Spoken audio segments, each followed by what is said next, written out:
थाखाय आवगायबाय दा जेखियानो जादों बाहाय आङो आलासि बिथांमोनखौ सिनायथि होग्रोनो सानदों गिबियाव बाहायनो जोंनि गेजेराव बाहागो लाफैनो हानाय कारिगाव गेजेर फरायसालिनि गाहाय फोरोंगिरि सार कुमार बसुमतारी सारखौ आं गावनि सिनायथिनि थाखाय खावलायदों लोगोसे गावसोर आर'नाइजों गावनि सिनायथिखौ होनायनि थाखाय आरो बे हाबाफारियावनो बाहागो लाफैनो हानाय कारिगाव गेजेर फरायसालिनि सासे फोरोंगिरि सार बसुमतारी सारखौ आङो सिनायथिनो आवगायबावदों नैबे जे आर्सारि गेलेनाय बे हाबाफारियाव दैदेननाय एबा कच महरै बाहायो बाहागो लानो हानाय बिथां कनिका ब्रह्म बिथांखौबो आङो गावनि सिनायथिखौ थाखाय खावलायदों लोगोसे बिथांखौ गांसे आर'नाइजों बरायनानै लानो थाखाय आङो गुरै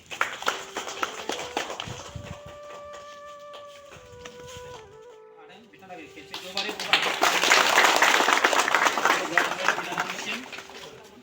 खोब मोनसे गोजोनथाव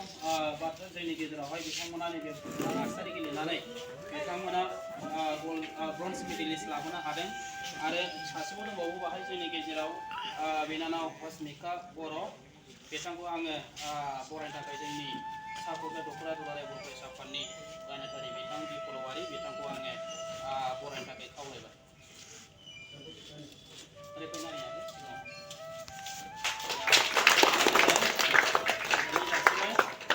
बिथांमोना नैबे इन्डियान आर्सारि ब्रन्ज मेडेलिस्ट बिथांमोना गेलेनायावहाय नैबे ब्रन्ज मेडेलिस्टखौ मोननो हादों बिथांनि थाखाय खोब जोंनि गेजेराव गोजोननाय मोनसे रादाबखौ लाबोनानै होफैनो हादों बिथांमोननि थाखाय आरोबाव खेबसे गासैखौबो गोबारै आखाइ हमना होनो थाखाय खावलायदों बे समाव आङो गिबियाव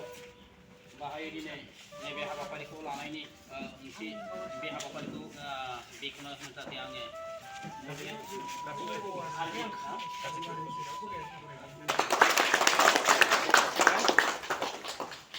बे समाव दङ जबारानि बसुमतारीनि गार्जेन बेखौ नेसनालि रायजो एबसुनि आफादगिरि बिथां निर्जय ब्रह्म बिथाङा बरायगोन बिथांखौबो खाथियाव फैनो थाखाय खावलायबाय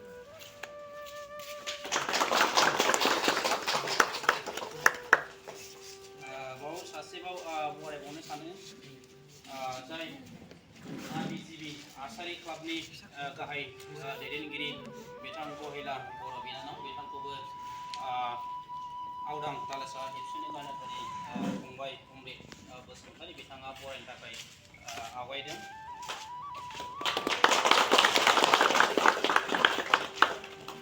बे समाव आङो नैबे हाबाफारिजों लोब्बा लाखिनानै मेलखौ बेखेवना होनो थाखाय आङो गहिला बर' बिनानावखौ आङो गिबियाव बिबुंथि लाखिनो होनो थाखाय आङो खुलुमबाय आंनि बिमाजों समान आरो आंनि लोगोफोर आरो आंनि सार आरो आदामोन आरो आंनि बिनानाव फुंबिलिनि गोजोननाय दिनै आं बिराद गोजोननाय मोन्दों माने बहुद खस्थ'नि गेजेरजों जों बे स्टेजसिम फैदों आरो आसा खालामदों जाहाथे उनाव बेनिफ्राय साबसिन जों रिजाल्ट लाबोनो हायो आरो जोंनि माखासे दा थानाय गथ'फ्राबो गोसो होयो बिसोरखौ नुनानै दिनै जबायाथ' 2021नि जुन जुलाइआवसो जइन जादोंमोन ओमफ्राय दा बेखिनि ससे समावनो बियो बहुद मोजां पारफरमेन्स लाबोदों आरोखि बेनि थाखाय आं बिराद गोजोननाय मोन्दों ओमफ्राय बिसोरो थांनाय मास मोननै सिगाङावबो बिसोरो इन्टार डिस्ट्रिक्ट गेलेनायखौल' खावलायगोन माने जोंनि गासै गथ'फोर आरो जोंनि माखासे गार्जेनफ्रा दायथ' लालायलायनानै बा गावनि गथ'खौ मारै माबा खालामनांगौ मारै थिनहरनांगौ फोरोंनांगौ अबे टाइमाव स्कुल थांनांगौ अबे टाइमाव प्रेक्टिस खालामनांगौ बेफोरखौ एसे नायनानै माने गावनि गथ'फोरखौ दस्रा गुबुन गथ'फोरबायदि जौगालांहोनो थाखाय नाजानांगौ आरो आं बेखिनिखौ बुंनानै आंनि बिबुंथिखौ दोनथ'नाय जाबाय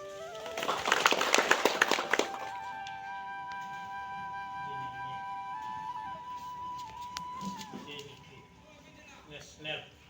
आर्सारि गेलेनाय देरहाबोनाय गेलेगिरि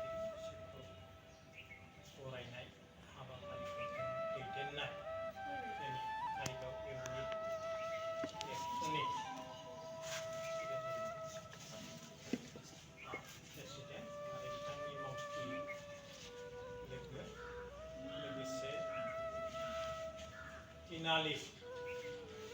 unit Suni Mauparia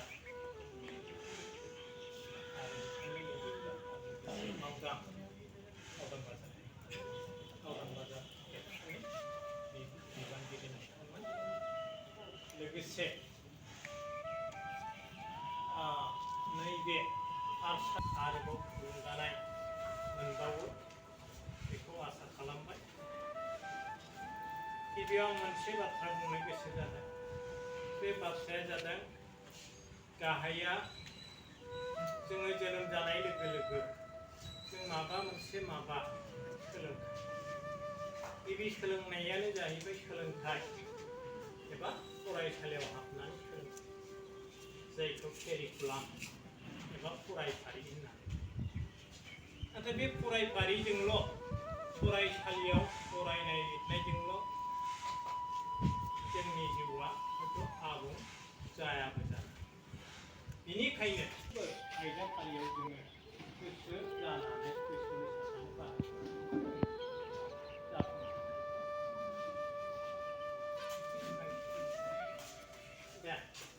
दावगालांबाय थानो हाथों दे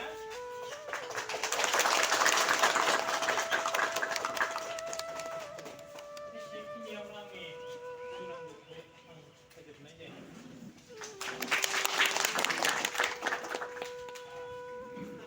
ओरैबायदि सान्दुंनि गेजेराव बिथांमोनाबो ओरैबायदि माने खस्थ' खालामदों प्रेक्टिस खालामदों बे फिल्डनि सिङाव थानानै बियो सान्दुंखौ सान्दुं होनालासे बेवहाय ओरैबायदि फाग्ला बायदि खामानि मावनानै बियो सासे क्रिकेटार जानो हादों दा बेफोरबायदि एग्जाम्पलखौ जोङो लानांगोन जोंनि लाइमोनफ्राव जोंनि स्पर्ट्समेनफ्रा दिनै लाभलिना बर' गाहायनि बाथ्रा जोंनि आसामनिनो बिथाङा टकिअ अलिम्पिकआव बिथाङाबो ब्रन्जनि मेडेल मोनबोदों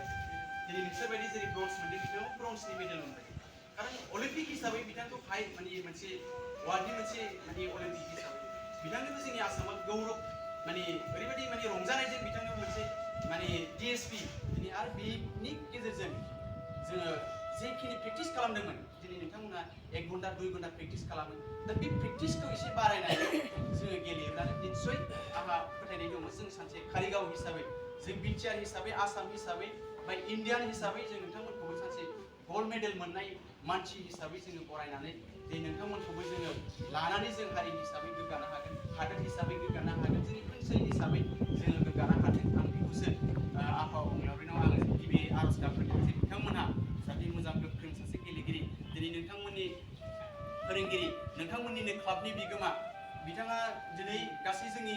भारत हादोराव सिनायजानाय जोंनि नोंथांमोननि सायाव मोनसे बिसास आत्मा बिसास खालामनानै जे नोंथांमोनखौ सासे गेलेगिरि खालामनो थाखाय बिथाङा गावनि दुर्बल देहाखौ नागारनानैब्लाबो दिनै फोरोंगासिनो दं नोंथांमोनखौ बे फोरोंनायनि बिनिमयाखौ नोंसोर लाखिनांगोन जे बिथाङा जे नोंथांमोनखौ फोरोंबाय जे नोंथांमोनाबो बिदि हार्डवर्क खालामनानै जों नीरज च'प्रामोन बायदि जानांगोन लाभलिना बर' गाहायमोन बायदि जानांगोन मीराबाई चानुमोन बायदि जोङो जानांगोन मानो जानो हाया बिथांमोनाबोथ' जेबो नङाना बिसोरथ' माने गुबुन माने ग्रहनि जिबथ' नङा बिसोर आलादा बिनि जिब नङा बिसोर जों मानसिसो बिसोर नङा होमबा बेनावबो आखाइ आथिं दङ गावनि माने रोंगौथिखौ जों देखायनो हानांगोन जेब्ला नोंनि टेलेन्टखौ जोङो बयबो मिथिबाय नोंनि टेलेन्टखौ माने गासै ओनसोलावनो फेमास जाबाय अब्ला नोंनि थाखाय रांखान्थिनि खुनु बाथ्रानि खोथायानो फैया नोंथांखौ सोरबाया लांग्रा मानसि थागोन आत्मा बिसास खालामनानै जे नोंथांमोनखौ सासे गेलेगिरि खालामनो थाखाय बिथाङा गावनि दुर्बल देहाखौ नागारनानैब्लाबो दिनै फोरोंगासिनो दं नोंथांमोनखौ बे फोरोंनायनि बिनिमयाखौ नोंसोर लाखिनांगोन जे बिथाङा जे नोंथांमोनखौ फोरोंबाय जे नोंथांमोनाबो बिदि हार्डवर्क खालामनानै जों नीरज च'प्रामोन बायदि जानांगोन लाभलिना बर' गाहायमोन बायदि जानांगोन मीराबाई चानुमोन बायदि जोङो जानांगोन मानो जानो हाया बिथांमोनाबोथ' जेबो नङाना बिसोरथ' माने गुबुन माने ग्रहनि जिबथ' नङा बिसोर आलादा बिनि जिब नङा बिसोर जों मानसिसो बिसोर नङा होमबा बेनावबो आखाइ आथिं दङ गावनि माने रोंगौथिखौ जों देखायनो हानांगोन जेब्ला नोंनि टेलेन्टखौ जोङो बयबो मिथिबाय नोंनि टेलेन्टखौ माने गासै ओनसोलावनो फेमास जाबाय अब्ला नोंनि थाखाय रांखान्थिनि खुनु बाथ्रानि खोथायानो फैया नोंथांखौ सोरबाया लांग्रा मानसि बेनिफ्राय दिनैसिम लानानै 9 जन स्टुडेन्ट पार्टिसिपेट खालामबाय आरो दा साथामा नेसनेल मेडेल देरहासार जानो हाबाय आं सानदों जोंनि रायजो राजा आइ आफा आरो जोंनि बिटिआर ओनसोलनि दैदेनगिरिफ्रा जोंखौ अनसायोबा जों बेखौ मोजाङैनो माने आरो गोजौ फारसे जौगालांहोबावनो जों नाजागोन मानो होनबा जोंनि आर्सारियाव गोबां जेंना जायो माखासे डकुमेन्टस सार्टिफिकेट बर्ड बेफोरनि थाखाय जोंहा बिराद जेंना जायो जों माने बेफोर बायदि मुवाफोरखौ जों मोनोबा जों मोजाङैनो आरोबाव जौगालांहोनो थाखाय आं सेस्था खालामगोन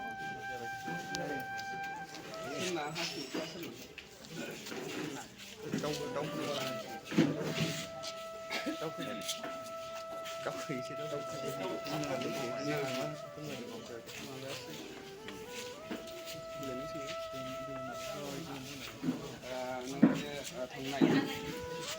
भारतनि मोनसे आन्डार 14 नेसनेल आर्सारि चेम्पियनशिपआव नोङो नाजायो आंनि फिसाजोआ इयुन समाव नों हेफाजाब होलांबाय थागोन नोंनि फिसाजोखौ आङो हानायमानिखौ नाजागोन आङो होलांनो नाथाय हायोथ' बहा हानायमानि आं नाजागासिनो दं आरो नाजागोन कारिगाव हालिबारि আপনার জিআরএ ব্রোঞ্জ মেডেল আনিলে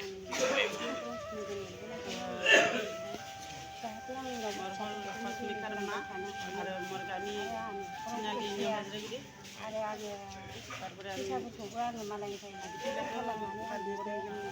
आंना हौवायाबो जोंना आङो जेबो फाना आङो बिदिनो दाउ फाननानै दाउ ब्रयलार गोदानानै जायो आङो बेबायदिसो फोरोङो फैयासै उनाव आं बुहुद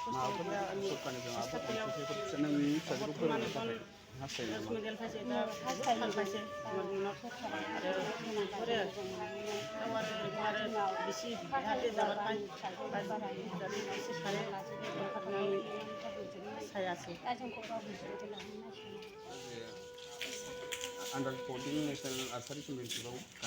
ब्रन्ज मेडेल देरहाबोदों नोंथाङा दैदेनलांदोंमोन मा बुंनो सानो माबायदि पारफरमेन्स खालामदों बेखौनो बुंनो सानो जे गथ'फ्रा बहुद हार्ड वार्क खालामदों बिराद खस्थ' खालामदों माने कम्पिटिसना इजि नङामोन जोंनि थाखाय बिराद टाफमोन होनबाबो गथ'फ्रा बहुद खस्थ' खालामनानै जोङो ब्रन्ज मेडेलखौ देरहानो हादों आरो नेक्स्ट बेखौनो आं आसा खालामो कि गथ'फ्रा दा जेसेबां खस्थ' खालामदोंमोन आरो एसेबां खस्थ' खालामोबा माने जों गल्ड मेडेल देरहानो हायो आं बेखौनो खालामो इयुन समाव माबायदि गाइड खालामनो सानो बे समाव आं बेखौनो गाइड खालामगोन जे जेनेबा सरकारनिफ्राय जुदि मदद मोनोबा आरो गथ'फोरनो जोंहा मिथिखायो नोंसोरथ' आर्सारियाव माने इकुइपमेन्टनि थाखाय बहुत प्रब्लेम जायो दा बिसोर इण्डियानाव गेलेगासिनो दङ जुदि बिसोरो हाई लेभेलाव इन्टारनेसनेल लेभेलाव जुदि गेलेनो थाङोबा बिसोरनो बहुत दाम गोसानि इकुइपमेन्ट नांगौ जायो दा बेफोर इकुइपमेन्टखौ न'खरनिफ्राय जेनेबा होनो हाया दा बेखौनो आङो सरकारखौ खावलायगोन माने सरकारफोरा बिसोरखौ हेल्प खालामो गथ'फोरखौ माने इयुनावहाय गोजौ लेभेलाव गेलेनो মই খুব আনন্দ পাইছে খুব কারণ নবপ্রথমশালী মোৰ ষ্টুডেণ্ট আৰু আশা কৰে আমাৰ এই দুইজন যিটো ষ্টুডেণ্ট সিহঁতৰ আমাৰ চৰকাৰৰ পৰা যিখিনি ইকুইপমেণ্ট লাগে যিখিনি মেটেৰিয়েলছ লাগে স্পৰ্টছৰ সেইখিনি যদি কিবা ব্যৱস্থা কৰি দিয়ে অতি সোনকালে আমাৰ এই ছোৱালী ষ্টুডেণ্টবিলাক উন্নতি হ'ব বুলি মই কামনা কৰে আৰু চৰকাৰৰ প্ৰতি এই দুখীয়া মানুহবিলাকৰ সহায় কৰিবলৈ মই এজ এ টিচাৰ হিচাপে চৰকাৰৰ ওচৰত অনুৰোধ কৰোঁ Under 14 archery national championship আসলে তো অন্ধ্র প্রদেশ রাজামন্ডি ডিস্ট্রিক্ট হয়েছিল আমার এই ইন্ডিয়ান রাউন্ড হয়েছিল 29 to 31 তাতে আমার টিমৰ ইউনিটি ব্ৰঞ্জ মেডেল পাব পাৰিছে খুশি লাগিছে আৰু এতিয়া যেতিয়া মানে কম্পিটিশ্যনটো আমাৰ কাৰণে ইমান ইজি নাছিলে বহুত টাফ আছিলে ছোৱালীকেইটা বহুত কষ্ট কৰিছে যে এতিয়া যে ব্ৰঞ্জ মেডেল আনিছে মই আশা কৰোঁ যে এই যেতিয়া কম্পিটিশ্যন হ'ব ব্ৰঞ্জ মেডেল আনিছে ভাৰতত